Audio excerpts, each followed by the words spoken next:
নমস্কার বন্ধুরা, আমি আলপনা। আমি আজ করব লতি নারকোল পোস্ত।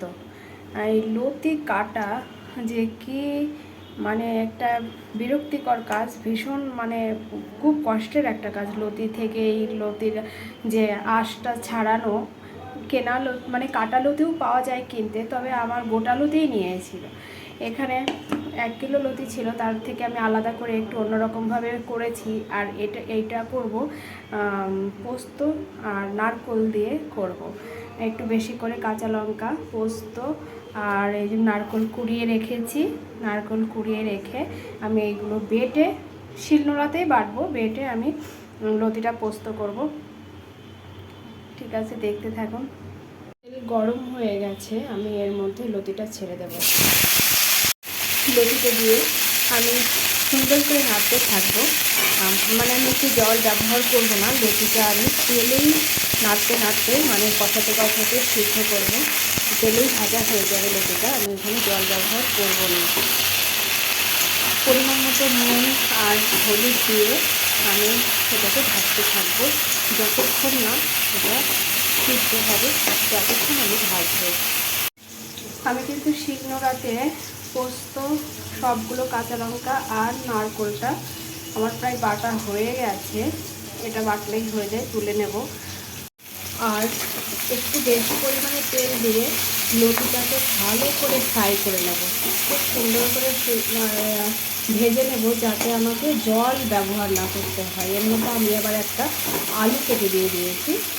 আলু চাইলে দেওয়াও যায়, নাও দেওয়া যায়। আমি আবার একটা আলু দিয়ে দিয়েছি। আমি এটাকে খুব ভালো করে আলুটাকে ভেজে নেব, যাতে আমি কিন্তু আর জল ব্যবহার করব না।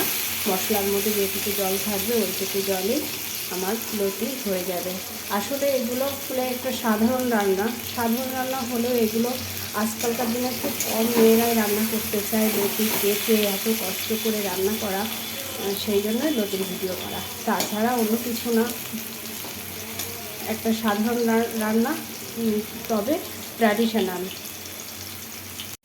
লতিটা কিন্তু আমার একদম ভাজা হয়ে গেছে, বলতে একদম লতিটা গলে গেছে। আর এই মুহূর্তে আমি দিয়ে দিলাম নারকোল পোস্ত আর কাঁচা লঙ্কা বাটাটা। এবার এটাকে দিয়ে আমি সুন্দর করে নাড়তে থাকবো যতক্ষণ না পোস্তর মধ্যে, নারকোলের মধ্যে জলটা শুকিয়ে যাওয়া পর্যন্ত। লতিটা যেহেতু একদম গলে গেছে, সেই জন্য সিদ্ধ হয়ে গেছে, সেই জন্য খুন্তিটা দিয়ে খুব সাবধানে লতিটা নাড়তে হবে, যাতে ভেঙে চটকে না যায়। আর নামানোর আগে অবশ্যই সর্ষের তেল দিয়ে নামাতে হয়, তাতে স্বাদটা আরও বেড়ে যায়। সেটা আপনার সর্ষে পোস্ত হোক আর নারকেল পোস্ত হোক, সর্ষের তেল নামানোর আগে কিন্তু দিলে স্বাদটা বেড়ে যায়। আর চিনি, অবশ্যই চিনি দিতে হয়, একটুখানি স্বাদটাকে অ্যাডজাস্ট করার জন্য অবশ্যই চিনি দিতে হয়। একদম রেডি হয়ে গেছে আমার লতি নারকোল পোস্ত। একদম খুব সুন্দর হয়েছে, একটা সুগন্ধ বেরোচ্ছে, মনে হচ্ছে এখনই ভাত খেয়ে নিই। আর এই দেখুন লতিগুলো গোটা গোটা রয়েছে, কেন বলুন তো? লতিটা ভেজে নেওয়ার জন্য। লতি কখনো সিদ্ধ করে নেবেন না।